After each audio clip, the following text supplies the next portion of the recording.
I think the Desert Treasure story just got leaked by accident. Or maybe Jagex wanted us to find out what happens. In any case, we have a very strong case to support this story I'm about to tell you, and honestly, as weird as it sounds, I think this will make the story even more exciting. At least when I first heard about it, I was genuinely smiling. So hopefully the story you're about to hear is true and, well, I guess we're gonna find out next week one way or the other. I wish I could take credit for this masterpiece, but the person who found out about this story through clues, hints, and teasers was a Reddit user named Bobbly81. Unfortunately, nobody saw his post because it only had 7 upvotes. But he did hours and hours of research, and I want to showcase this story to a wider audience because it's fun, it's amazing, and I really enjoy deep diving into this sort of thing. So without further ado, let's get started. Before we even get into Desert Treasure 2, we need to know what led up to it. So let's start from the beginning. Firstly, there are like buttload of ages in RuneScape history. We're talking like thousands of years of progress. Most of the time, Saros was the boss man, the CEO of Killenor, as they say, until everyone else was like, WTF Saros, why you gotta take all the land from us and rule everything? We want it as well. You are greedy, Saros. Stop it right now. By the way, we live in like the 5th age, which is like now, like today, right now, where the game is, where you got your first willow log and where that Beaker took your spade in the wilderness. That's the 5th age of RuneScape, and it's called the Age of Man, which is like a big ego move on our part. Some wizards were like, yeah, let's name the next 1000 years after us. And I'm like, all man? Not even a few monsters? Like the age of every single man. Anyways, Saros, the big man himself, controls Killenor from ages 1 to the start of 3, which is like thousands of years. And then everyone is like, WTF, share the cake with us. And then Saros is like, peace, I'm gonna die now, which throws the entire empire into an absolute chaos. By the way, the one who tried to kill him was Samurak, who was also kinda like his butler, until he got tired of wiping Saros' ass every day and was like, yeah, I'ma go kill him now. Also, by the way, as far as like ruling an entire empire goes, Saros wasn't that bad. I mean, there was updates, there was balance changes, no GE tax. He was fair, but also you needed to give up everything you own. So like, you know, you win some, you lose some. But as far as being the most powerful creator in the world, he was surprisingly understanding of people and everything around him. But Saros dies and his entire empire goes belly up. And that's also where we got this small, little, teeny, tiny thing called the God Wars. You might have heard of it. Anyways, at the same time, the Imgando dwarves, who are like really freaking OP, had to flee their country for reasons we're not gonna get into right now because that's like another 50-minute story. So Saros dies and Saradomin is like, bro, we have free real estate here. The entire Saros empire is falling down. They've dominated Killenor for thousands of years and now it's no more. Let's take it. It stonks. You literally can't go wrong. Diamond hands, baby. Yes, I do imagine Saradomin is like a college frat boy. So Sarah is like, free real estate, fuck yes. Hey, Imganda dwarves, you're kinda OP. Wanna like team up and take down the entire empire once and for all? And the dwarves are like, freak yes baby, let's go. So Saradomin sends the dwarves under the ice mountain to build a base to fight the leftover Saros forces. But all of that kind of falls apart due to disagreements, hence why it's called the God Wars. Everyone wanted their piece of the pie and nobody could agree with each other. And basically, TLDR, that's how almost the entire world ended. Anyways, let's leave that small thing aside. Stuff goes down and the dwarven leader called Loakenj flees to Seiya and is like, damn, this is like actual free real estate here. I'm gonna build my own city, says Loakenj. Because at that time, Seiya looked like this basically.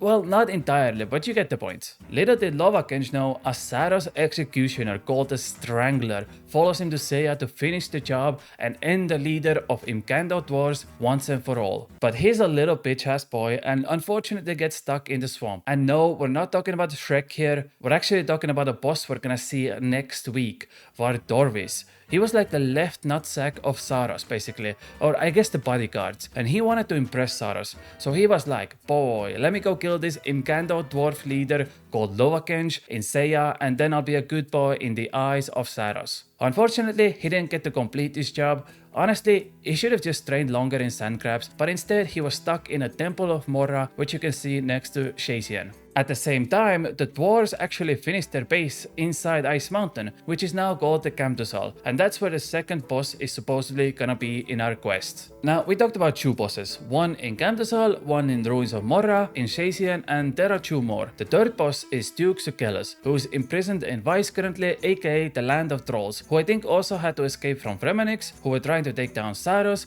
but that's an entirely different story. And the fourth boss is likely in the Scar, which is the portal you see during the Guardians of the Rift minigame. We also see the Scar under the ocean in this teaser, which opens up this fiery crevice. Basically, it's like an interdimensional fairy ring system, but for bad guys. You can go in whatever way you want, but the fun part is you won't come out and you will die. Unless it's our character, because we're likely gonna go in that crevice and fight the boss. Which brings me to my next point. Now, enter us. An absolute brain rot, dumbass, moron, AI smooth, 3-head character that you started playing thinking you're awesome when you submitted your first steel blade buddy. But it turns out everything is your fault. You are gonna be literally the reason the world is gonna end. I cannot believe you, man. Okay, let's start from the beginning. Firstly, we blasted the doors open to Camdusal, which by the way have been sealed for hundreds of years because some petty thieves wanted to steal some cheap stuff and you wanted to help them open the goddamn doors, which awakened the first and very spooky Whisperer boss. Jesus Christ. Then we went to Seiya to snoop around in Garden of Death, and not only we discovered secrets on how immortality works and how the old people stayed healthy for thousands of years,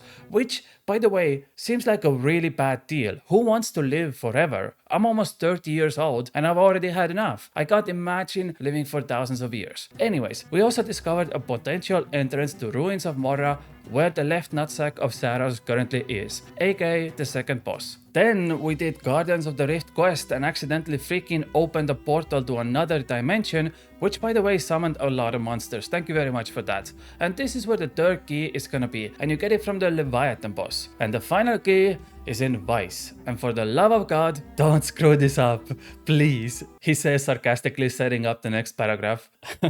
We went to Vice, solved a series of puzzles, and opened so many goddamn doors that were locked for hundreds of years under the ice. We thought we rescued the good guy, and we did, which was nice. We rescued Jehalan, who was holding the last of the 4 keys, and even though the previous 3 keys are already owned by the bosses I just talked about, they still can't open the vault in the desert, which this entire story is about, without the 4th key. So we're safe now, because Jehalan has the 4th key, and he's a good guy, right? Well, guess what happens? Yes, we messed it up one more time because we just spectated while Jehalan got kidnapped and the doors to Duke Sukelos were opened by someone, by the way, who escaped through the Shadow Realm. And let's keep in mind, those 4 bosses are actually not even the real final enemy. In one of the teasers, Jagex said that there was the Forgotten 4 that were sealed away for years, so basically the 4 bosses you're gonna see in this quest, but they now actually hide from the Serpent. So those 4 bosses were actually hiding from the big bad boy, the antagonist of our story.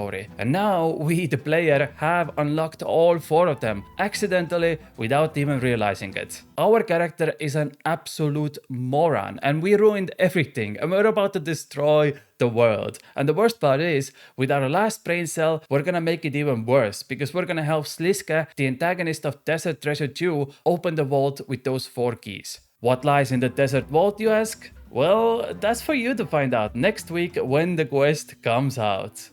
I don't know why I said it like that. I don't know either what's in the vault actually. I'm just trying to build up hype. It could be the Elder Horn that's been talked about a lot in the lore, which is supposed to be the most powerful item humankind has ever seen. It could be something else powerful, or it could be Saros himself reincarnated inside the vault. Who knows? My point is, all of this builds up a pretty clear picture to us what happened in the past and where we are now. At the start of Third Age, a lot of things got lost and the Saros Empire got destroyed, and now, thousands of years later, our character is about to awaken everything up again without even realizing it. Oh, and also, we're likely gonna help one of the most evil beings on this planet to take over the world without once again realizing it.